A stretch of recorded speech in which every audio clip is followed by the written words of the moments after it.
ये तय किया कि अब की बार भारतीय जनता पार्टी के नेतृत्व में सरकार बनेगी। आपने अपने मताधिकार का प्रयोग किया और उस मताधिकार के बाद हम जैसे राजनीतिक सामाजिक कार्यकर्ताओं को अपना प्रतिनिधि चुनकर राजस्थान में भारतीय जनता पार्टी की सरकार की स्थापना करी और उसके बाद भरतपुर के ही लाल आदरणीय भजनलाल शर्मा जी प्रदेश के मुख्यमंत्री बने। मुझे खूब ध्यान है, जब हम गांव-गांव गए तो लोगों की यही अपेक्षा थी कि हम जनता की उम्मीदों पर खरा उतरकर राजस्थान के विकास को गति देने का काम करें। पिछले 2 वर्षों में नगर विधानसभा सहित पूरे राजस्थान में जो काम हुए हैं, उन कामों का हिसाब किताब देने के लिए 2 साल बाद हम आपके बीच में आए। हमने 1 साल बाद भी अपना हिसाब दिया था, आपको ध्यान हो तो पहले भी मैं आया, और अब 2 साल पूरे हो गए तो फिर हिसाब देने आया हूं। 3 साल हो जाएंगे तो फिर हिसाब देने आएंगे, 4 साल होने के बाद फिर हिसाब देने आएंगे, और 5 साल बाद फिर आपका काम है। हमारा हिसाब ठीक होगा तो आप आशीर्वाद दे दोगे, हिसाब गलत होगा तो जो औरों के साथ हुआ है। इसलिए हर वर्ष आपके बीच में हमारा हिसाब हो कि मैंने आपकी वोट की कीमत जो अनमोल है, उस वोट को लेकर उसका कर्ज चुकाने का काम किया या नहीं किया। पूरे राजस्थान में प्रदेश के मुख्यमंत्री जी ने रोजगार के क्षेत्र में युवाओं को द्वार खोलने का काम किया। अब तक 92,000 लोगों को सरकारी नौकरी राजस्थान की सरकार दे चुकी है। 92,000 लोग। मुख्यमंत्री जी ने कहा था कि हम 5 साल में 4 लाख सरकारी नौकरी देंगे और 10 लाख लोगों को निजी क्षेत्र में रोजगार के अवसर उपलब्ध कराएंगे। 1.5 लाख नौकरियों की प्रक्रिया, वो प्रक्रियाधीन है। हम 5 साल में 4 लाख लोगों को सरकारी नौकरी दे देंगे, ये वचन है, और 10 लाख लोगों को निजी क्षेत्र में रोजगार। आपको ध्यान होगा, पिछले वर्ष हमने राइजिंग राजस्थान के नाम से एक सम्मेलन किया था जिसमें देश दुनिया के लोगों को बुलाया था। उस सम्मेलन में 35 लाख करोड़ के एमओयू कि देश दुनिया के लोग आकर के राजस्थान में अपने उद्योग स्थापित करेंगे और उनमें राजस्थान के लोगों को रोजगार देने का काम करेंगे। तो उस 10 लाख को भी हम पूरा करने का काम आपके बीच में करने वाले। पानी की समस्या का समाधान हो। आपको पता है, बहुत दिनों से एक बात चल रही थी कि चंबल का पानी पूर्वी राजस्थान को आएगा। बहुत दिनों से बात चल रही थी कि यमुना का पानी शेखावाटी में पहुंचे। नागौर और दूसरे जिले हैं वो अकाल की चपेट में, लेकिन पानी के लिए त्राहिमाम थे। माननीय मुख्यमंत्री जी ने जब पदभार ग्रहण किया, उसके 2 महीने के भीतर ही पूर्वी राजस्थान नहर परियोजना, जिसका नाम राम जल सेतु लिंक परियोजना रख दिया, उसको मंजूरी दे दी, बजट स्वीकृत कर दिया। लेकिन जब मैं इलाके में आया था तो लोगों ने यह कहा था कि चंबल का पानी तो भरतपुर के बंद बारठा तक ही आएगा और अलवर में सिर्फ जयसमंद तक जाएगा, बीच के इलाके का क्या होगा। मैं तो आभार व्यक्त करूंगा साधु संतों का। मैं शास्त्रांग प्रणाम करता हूं बाबा घनश्याम दास जी को। उन्होंने हमें शक्ति दी और मैंने माननीय मुख्यमंत्री जी से कहा कि क्या होगा मेरे सीकरी बांध का, ककड़ा बांध का और हमारे मोती झील का। एक झटका नहीं लगने दिया। इन तीनों बांधों में चंबल का पानी आएगा, उसकी परियोजना को स्वीकृति दे दी। अब कोई बाल्टी लेके कल नहीं पहुंचा है, ऐसे थोड़ी होगा। उसकी एक प्रक्रिया, टेंडर हो, दूसरे फेज में, एक फेज का काम पूरा हो गया। लेकिन हमें सोच सकते कि हम इन 2-3 सालों में उस काम को पूरा कर पाएंगे और अगली बार जब सरकार बनेगी तो हमारे खेतों को पानी मिले, ऐसा सपना हमारा सबका है। आप सब लोग देखते होंगे, पहले जो कानून व्यवस्था चौपट थी पूरे राजस्थान में, सभी प्रकार के अपराधों में 13% से ज्यादा कमी आई है। गृह विभाग का जिम्मा मुख्यमंत्री जी के पास है और उनके साथ में राज्य मंत्री के रूप में आपका बेटा जवाहर सिंह बेड़म है। तो पूर्व राजस्थान में शांति व्यवस्था कायम हो, इस जिम्मेदारी को भी बखूबी निभाकर राजस्थान के लोगों को अमन चैन शांति और कानून के रक्षक बनने का संदेश देने का काम किया। नेशनल हाईवे एक्सप्रेस में, ग्रीन फील्ड एक्सप्रेस में बाढ़ आ रही है राजस्थान। रोजाना निर्माण हो रहे हैं, लेकिन हम जब नगर विधानसभा की ओर देखते हैं, अरे वो किताब आ गई कि नहीं आई अभी? इतनी मोटी किताब है, आज शाम तक आ जाएगी। पूरे 200 विधानसभा क्षेत्रों की किताब छपी है,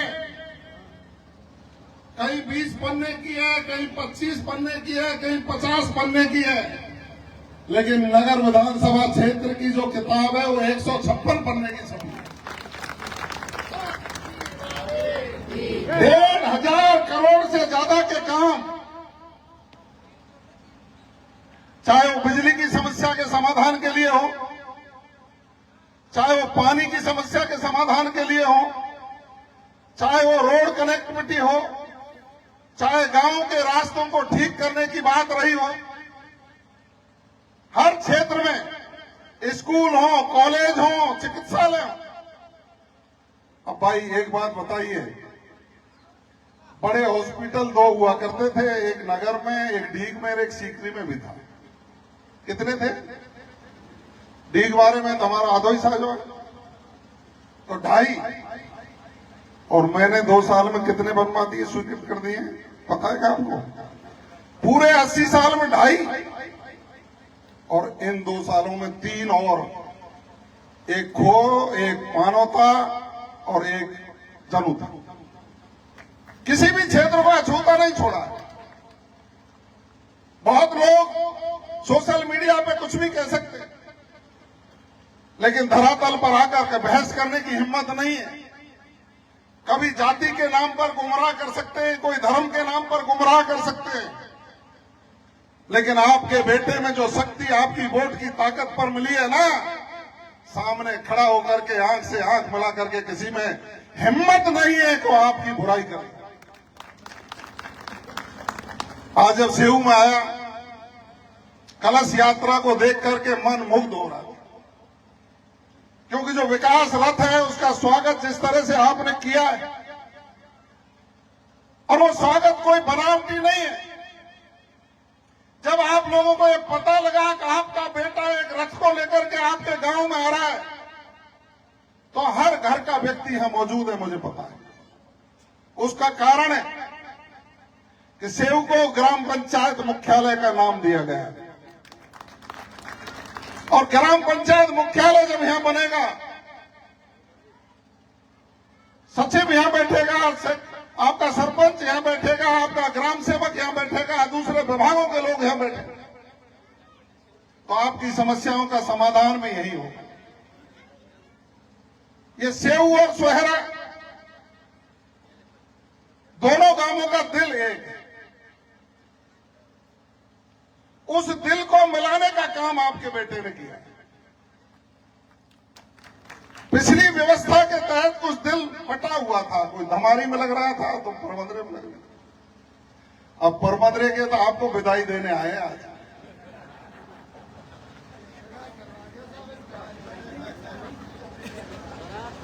अभी पंचायत में होता तो ये सगाई कर देते, अब तो थोड़ा सोचना पड़ेगा।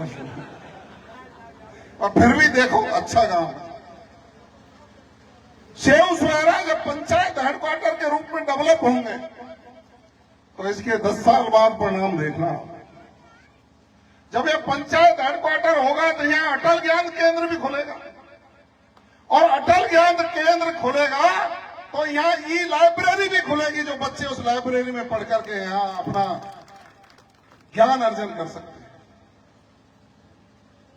पंचायत वैसे तो आपका सीनियर सेकेंडरी स्कूल पहले से ही है, लेकिन पंचायत हेडक्वार्टर बनने के बाद सीनियर सेकेंडरी स्कूल होता है। इसीलिए मैंने जटेरी भी बनवा दिया, मैंने अढ़ावली को भी बनवा दिया, मैंने नगला खो को भी बनवा दिया, मैंने नारा चौथ को भी बनवा दिया। कौन कहता है कि एक जगह विकास हो रहे, चारों ओर विकास। अब आप देखिए, अभी कह रहे थे कि झारखंड धाम में 80 लाख रुपए से शानदार आपका टूरिस्ट स्थल बनकर के डेवलप होगा। दुनिया भर के लोग जब वहां देखने के लिए आएंगे, तो टूरिस्ट जब जाता है ना, तो विकास उस इलाके का ही होता है।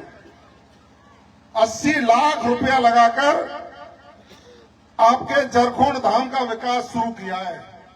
पिछली बार जब मैं बाबा के वहां आया था, तो आपने एक ही बात कही थी, साहब बिजली आ जाए और बोर लग जाए, ऐसे ही कही ना।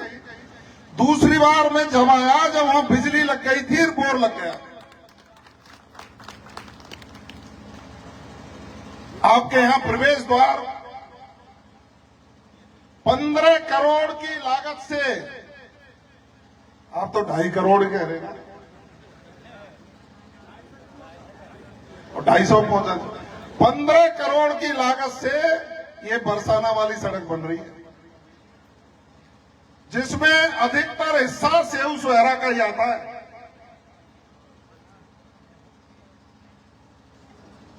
नहीं 15 करोड़ नहीं, 15 किलोमीटर 21 करोड़ की लागत से। मैंने कहा इनके प्रवेश द्वार बनवाओ,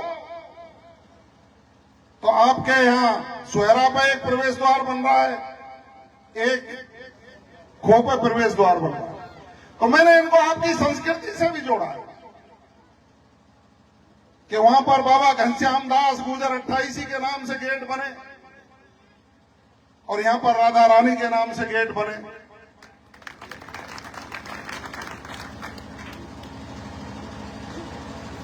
अभी सुंदरावली कह रहे थे, कह रहे साहब हमको ठीक कर दियो, तुमने बारात पहले फिर के जाएंगे और सूदी चले जाया करेंगे।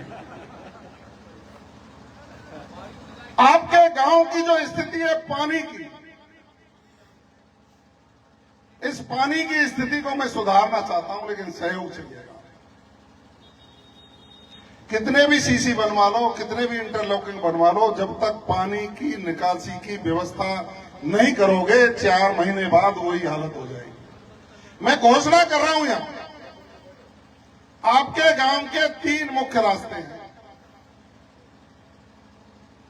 एक स्कूल के सामने से जाता है नहर की तरफ, एक हमने जो पहले बनवाया था वो अधूरा रह गया, उसके लिए 6 लाख और मंजूर कर दिए मैंने, वो बेड़ियान वाला रास्ता है। और एक यहां बीच में से और जाए,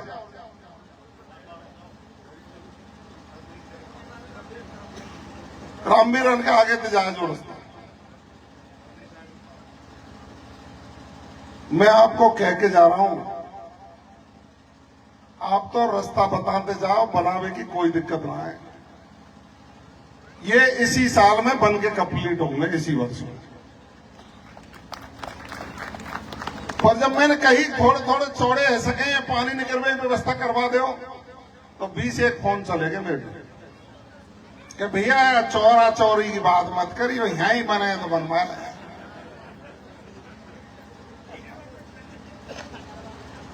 भाई आपको सुविधा होनी चाहिए। अब आप देखिए, सेऊ से लेके परमंदरे तक चले जाओ, जो मेन रोड है उसमें पानी छोड़ रखा है। पिछली बार में जब मंदिर में आया था, तो आपने कही जेसीबी भिजवा दी, जो कल नहीं, और 3 जने लठियान ले ठाड़े के जेसीबी का, जा भैया पानी तो यहीं जाए। मैं क्या कहूं, अपनी शोभा अपने हाथ। तो मेरा कहना यह है कि रात को विकास का सपना देखो, सुबह मुझे बताओ, 5 दिन में आपकी समस्या का समाधान आपका बेटा करे। मैं जब पिछली बार आया था तो आदि बद्री के बाबा ने कहा कि साहब आजादी से अब तक कई बार हमने घूम घाम के कभी लूपिंग से कभी वाटर वर्क से बोर तो लगवाए, लेकिन यहां ब्रिज 84 कोस की परिक्रमा चलती है। उस ब्रिज 84 कोस की परिक्रमा को पीने के पानी की बड़ी समस्या होती है, एक टंकी बननी चाहिए। मुझे गिरिराज जी ने और आदि बद्री महाराज ने मेरे ऊपर कृपा करी। आज से 6 दिन पहले मैंने जयपुर कहा, उसकी सैंक्शन आ गई 65 लाख रुपया की। हम आध्यात्मिक क्षेत्रों को डेवलप इसलिए कर कि हमारे लोग आध्यात्म में जाता है, भजन ध्यान में विश्वास करते हैं, साधु संतों की सेवा करते हैं। और यही कारण है कि प्रदेश के मुख्यमंत्री जी ने पूरे राजस्थान भर के जो आध्यात्मिक स्थल है उनको डेवलप करने का संकल्प लिया है। और जिस रास्ते से भगवान श्री कृष्ण संदीपन गुरु के आश्रम पर गए थे, उस रास्ते को कृष्ण गमन पथ घोषित करके उसमें भी डेवलपमेंट के काम स्वीकृत करने का काम। तो मेरा जो ध्येय है, राजस्थान की सरकार का जो ध्येय है, युवाओं को रोजगार मिले, महिलाओं को समृद्धि मिले, किसान सम्मान निधि जो 6,000 रुपये प्रतिवर्ष मिलती थी ना, राजस्थान के मुख्यमंत्री जी को धन्यवाद दो कि उन्होंने 9,000 कर दिया और अगले वर्षों में 12,000 कर देंगे, जो आपके खाते में सीधा आएगा। कभी देखा है क्या ऐसा? तो 6,000 दिए नरेंद्र मोदी जी ने और 6,000 भजनलाल शर्मा जी देंगे, 3,000 तो देना शुरू ही कर दिया। 9,000 आ रहे होंगे ना खाते में एक वर्ष में। पेंशन को बढ़ाने का काम कर दिया।